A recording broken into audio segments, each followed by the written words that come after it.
अस्सलाम बच्चों, मैं आपका टीचर सर मोहम्मद इमरान शेख। और बच्चों आज हम आपने सजेशन में एक टॉपिक दिया था और फर्स्ट क्लास का ऑक्सीडेशन नंबर को बच्चों आज हम डिस्कस करेंगे। इससे पहले अगर आपको याद हो बच्चों, हमने इसी चैप्टर से ऑक्सीडेशन रिएक्शन और रिडक्शन रिएक्शन इनको हमने बच्चों डिस्कस किया था। अब हम डिस्कस करेंगे इसी से रिलेटेड आपने जो हमें कमेंट बॉक्स के अंदर आपने हमें सजेस्ट किया था टॉपिक बच्चों की रिक्वेस्ट के ऊपर, ऑक्सीडेशन स्टेट या ऑक्सीडेशन नंबर। फर्स्ट क्लास का एनुअल एग्जाम के लिहाज से इम्पोर्टेंट क्वेश्चन है। हमारे पास चैप्टर नंबर है 12 इलेक्ट्रोकेमिस्ट्री। और बच्चों ऑक्सीडेशन स्टेट या ऑक्सीडेशन नंबर के लिए हमारे पास डेफिनेशन आ रही है कि आपसे बच्चों कह रहा है कि आपके पास ऑक्सीडेशन स्टेट या ऑक्सीडेशन नंबर असल में क्या है बच्चों। बहुत आसान सा काम है और ये है हमारे पास सिर्फ और सिर्फ एक चार्ज। और ये चार्ज बच्चों क्या होगा, फॉर्मल चार्ज, यानी कि ये होगा not real charge, actual charge नहीं होगा। और ये चार्ज जो रियल चार्ज नहीं है, यानी कि किसी एटम पर चार्ज जैसे कि +1 होता है तो जरूरी नहीं है +1 हो, -1 0 कोई भी चार्ज हो सकता है, पॉजिटिव हो नेगेटिव हो या 0 हो। ये डिपेंड करेगा चार्ज कि भाई वो मॉलिक्यूल है या आयन जो भी हमें दिया जा रहा है उसको न्यूट्रल करने के लिए। तो बच्चों हमसे कहा जा रहा है कि ये फॉर्मल चार्ज है। ये फॉर्मल चार्ज बच्चों किसके ऊपर होगा, कंपाउंड या कोई भी एक आयंस पर। इस चार्ज को क्या कहा गया बच्चों, इस चार्ज को कहा गया और ऑक्सीडेशन स्टेट। और ये चार्ज हम क्या कर रहे हैं, ये चार्ज हम कंसीडर कर रहे हैं। तो ऑक्सीडेशन स्टेट के लिए डेफिनेशन में आपसे कहा जा रहा है फॉर्मल चार्ज ये किसी भी कंपाउंड या आइंस पर होगा। आइंस हमारे पास दोनों तरह के आ रहे हैं, कैटाइन भी होते हैं एनाइन भी होते हैं। और ये चार्ज हम क्या कर रहे हैं, कंसीडर, इसे हम कह रहे हैं फॉर ऑक्सीडेशन स्टेट। तो बच्चों ये चार्ज पॉजिटिव नेगेटिव या न्यूट्रल कुछ भी हो सकते हैं, तो इनके रूल्स भी हैं। तो रूल्स के लिहाज से हम कुछ एग्जाम्पल्स यहाँ डिस्कस करेंगे।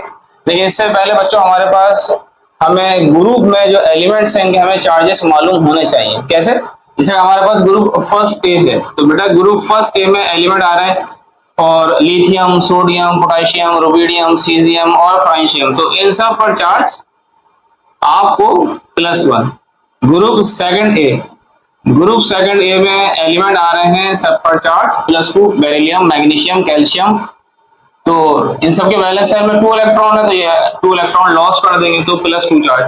ग्रुप थर्ड ए बच्चों चार्ज +3 इलेक्ट्रॉन ये रिमूव कर देंगे। बैलेंस सेल में है ही 3 इलेक्ट्रॉन, यानी कि बोरॉन, एल्यूमिनियम, गैलियम। ठीक है। ग्रुप फोर्थ ए कार्बन फैमिली पार्शियली फिल्ड होगा। वैलेंस सेल अगर पार्शियली फिल्ड है तो दोनों तरह का चार्ज होगा, +4 भी और कार्बन फैमिली पर चार्ज -4 भी, कार्बन सिलिकॉन। ऐसे अब चार्ज बेटा चेंज होना स्टार्ट हो जाएगा, यानी कि ग्रुप फिफ्थ ए में एलिमेंट आ रहे हैं यानी कि नाइट्रोजन फैमिली। वैलेंस सेल में इलेक्ट्रॉन होंगे 5, तो 3 इलेक्ट्रॉन बच्चों क्या करेंगे, गेन, तो चार्ज क्या आएगा -3। ग्रुप 5 ए में जितने भी एलिमेंट है चार्ज -3। ग्रुप 6 ए में आपको जितने भी एलिमेंट आ रहे हैं ऑक्सीजन फैमिली है -2। और बच्चों ग्रुप 7 ए हैलोजन फैमिली है, तो फ्लोरीन, क्लोरीन, ब्रोमीन और आयोडीन, तो चार्ज -1। और बच्चों ऐसे ही हमारे पास ग्रुप 8 ए, तो ग्रुप 8 ए में एलिमेंट आते हैं हमारे पास helium, neon, argon, krypton, xenon और रेडॉन, तो इन सब पर चार्ज 0। ये चार्जेस आपको याद होंगे तो हम ये जो चार्जेस ऑक्सीडेशन नंबर जिसे हम कह रहे हैं इनको आप इजीली कैलकुलेट कर सकते हैं एनुअल एग्जाम के लिहाज से। आपको जैसे क्वेश्चन बता दिया जा रहा है आपको कि आप फाइंड करोगे ऑक्सीडेशन स्टेट या ऑक्सीडेशन नंबर। बच्चों किसका करोगे आप, सल्फर का। और ये सल्फर एक एटम है, हमने यही कहा था एटम पर क्या होगा, चार्ज। तो ये चार्ज अगर हम कैलकुलेट करने जाएंगे तो ये किसी भी कंपाउंड में से होगा, तो कंपाउंड का नाम ये लिखा हुआ है सोडियम थायोसल्फेट। ये कंपाउंड का बच्चों नाम है सोडियम थायोसल्फेट। इसमें से हमें चार्ज किसका निकालना है बच्चों, सिर्फ सल्फर का। तो हम सॉल्व करते हैं, बहुत आसानी प्रॉब्लम है, लेकिन इस प्रॉब्लम को सॉल्व करने के लिए आपको अगर चार्ज निकालना है सल्फर का तो बच्चों हमें फिर सोडियम और ऑक्सीजन का चार्ज मालूम होना चाहिए। तो हम अगर सॉल्व करेंगे तो बच्चों हम सॉल्व कैसे करेंगे, Na2S2 और O3, कंपाउंड न्यूट्रल है, कोई चार्ज नहीं बच्चों, इज इक्वल टू 0। अब हमें चार्ज किसका निकालना है बच्चों, और सल्फर का। तो हम सल्फर को ऐसे ही लिखेंगे, सोडियम के साथ एटम बच्चों कितना आ रहे हैं 2, तो यहाँ असल में सोडियम का चार्ज, एक एलिमेंट के बाद साइन आएगा प्लस का, सल्फर के साथ 2 लगा हुआ है तो बच्चों 2 लिख दिया आपने, और ऑक्सीजन के साथ नंबर ऑफ एटम 3 आ रहे हैं तो बेटा ऑक्सीजन की वैलेंसी यहाँ अभी हम पुट करेंगे इज इक्वल टू 0। सोडियम किस ग्रुप का एलिमेंट है बच्चों? ग्रुप फर्स्ट ए का, और लिथियम सोडियम तो चार्ज +1। ऑक्सीजन किस ग्रुप का एलिमेंट आ रहा है? ग्रुप सिक्स्थ ए का, तो चार्ज -2।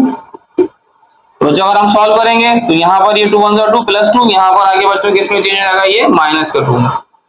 और बच्चों ऐसे ही हमारे पास ये 2 3 6 -6 इधर आकर +6। और बच्चों ये हमें क्या निकालना है? चार्ज सिर्फ सल्फर का, तो सल्फर के साथ क्या लगा हुआ है? Multiply by 2। हमें निकालना है सिर्फ सल्फर का ऑक्सीडेशन नंबर, तो बच्चों ये मल्टीप्लाई नीचे आकर डिवाइड। तो अब हमारे पास सल्फर का ऑक्सीडेशन स्टेट क्या निकल के आ जाएगी? आप 6 में से 2 माइनस करेंगे बच्चों, चार्ज आ जाएगा +4 और डिवाइडेड बाय 2। तो बच्चों हमारे पास लास्ट में आंसर क्या आ जाएगा? हमारे पास सल्फर का ऑक्सीडेशन स्टेट क्या निकल कर आ गया? पॉजिटिव। जबकि ग्रुप 6 ए में सल्फर है, ऑक्सीजन के नीचे रखा हुआ है, तो जबकि सल्फर पर चार्ज क्या होना चाहिए? -2, लेकिन अभी सल्फर पर चार्ज -2 नहीं आ रहा, क्योंकि ये चार्ज क्या कर रहे हैं हम? कंसीडर।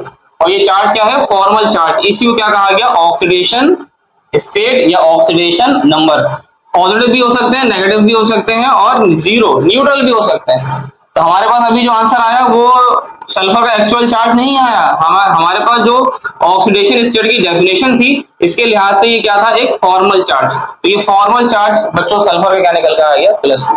एक और एग्जाम्पल करेंगे हमारे पास बच्चों, हम एक और एग्जाम्पल जैसे उठाते हैं हम ऑक्सीडेशन स्टेट की। यहाँ पर अब हम कोई भी एक आयन ले लेंगे। डेफिनेशन में कहा था कोई कंपाउंड होगा या बच्चों कोई भी एक आयन होगा। तो अगर एक आयन की एग्जाम्पल उठाते हैं तो बच्चों एक आयन की एग्जाम्पल में हमारे पास बहुत एक आसान सी एग्जाम्पल है। ये तो था सोडियम थायोसल्फेट, और इसमें हमने चार्ज बच्चों किसका निकाला था? और सल्फर का।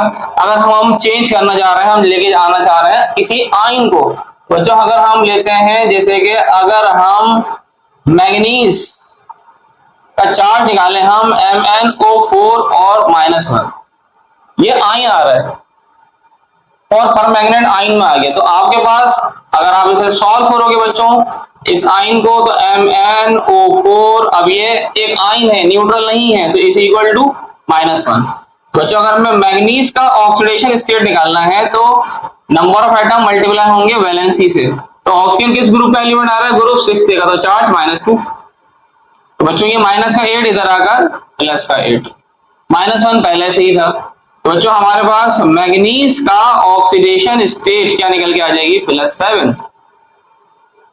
ये ऑक्सीजन की वैलेंसी -2, 4 2 4 8, -8 इधर आकर +8, पहले से आयन का -1 लगा हुआ था तो -1 अगर आप कर रहे हो तो मैग्नीज का चार्ज क्या आ गया? +7। ऐसे ही बच्चों अगर हम क्वेश्चन करते हैं, अगर हम आपसे कहें कि आप सोडियम का ऑक्सीडेशन स्टेट निकालो NaCl में से, तो ये न्यूट्रल कंपाउंड आ गया। तो हमारे पास अगर ये न्यूट्रल है तो NaCl इज इक्वल टू 0। तो बच्चों अगर मुझे सोडियम का ऑक्सीडेशन स्टेट निकालना है इसको मैं ऐसे ही लिखूंगा, प्लस का साइन। क्लोरीन किस ग्रुप का एलिमेंट है? ग्रुप 7 का, तो वैलेंसी -1। क्लोरीन ब्रोमीन और आयोडीन, प्लस माइनस माइनस, तो बेटा ये माइनस का 1 इधर आकर प्लस का 1, तो सोडियम का ऑक्सीडेशन स्टेट क्या आ जाएगा? +1। ठीक है, तो अब हम आपको यहाँ एक चीज यही सिखा रहे हैं बार बार, इन सब में आपके पास ये वैलेंसीज आपको याद होने चाहिए कि ये वैलेंसीज हमारे पास किस ग्रुप में कौन कौन सा एलिमेंट रखे हुए, इनके चार्जेस क्या है। अगर आपको याद है तो ये इंतहाई आसान के हमारे पास सॉल्यूशंस हैं। तो फिर हम इंशाल्लाह इसी को ही दोबारा और हम डिफरेंट रूल के लिहाज से हम और कुछ एग्जाम्पल्स यहाँ डिस्कस करने आएंगे आपके पास। नेक्स्ट वीडियो के अंदर हम एक और एग्जाम्पल लेंगे इंशाल्लाह, और आपको कोई और अगर टॉपिक समझना हो तो इंशाल्लाह फिर आप उसमें अपने कमेंट बॉक्स के अंदर आप कमेंट करिएगा, उसको देखेंगे। ठीक है बेटा, अल्लाह हाफिज।